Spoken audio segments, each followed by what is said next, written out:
But first, our Tatiana Cash is tracking breaking news out of central Toledo this morning, where flames engulfed and even destroyed that house behind you, Tatiana.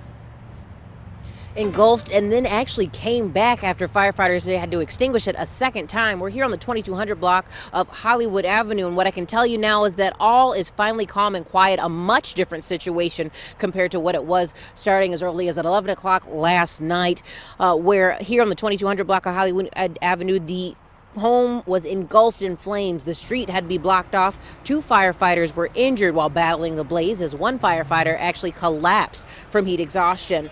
The fellow firefighter was able to pull them to safety, but in the process of doing so, that firefighter injured their arm.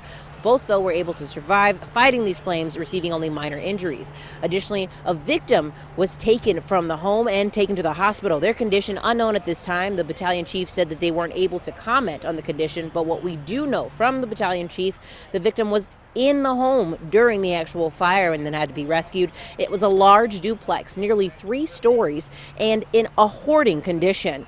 Additionally, firefighters were working in temperatures at one time which reached well over 100 degrees, so there was zero visibility, and there were actually hidden spaces within the home where there were smaller fires happening, making it very difficult to fight. There was concern that the fire, because of just how intense it was, could have spread to the neighboring home. However, they were able to keep the flames to one single location. Here's what else the chief had to say. We had numerous hidden fires, a lot of hoarder conditions, high heat conditions, along with the environment outside. It was very challenging. Tried to rotate crews through. We called for extra crews repeatedly. At that time, the fire was too far advanced. It was unsafe for us to continue, so I made the determination, pull all crews out, get safety accountability from all crews.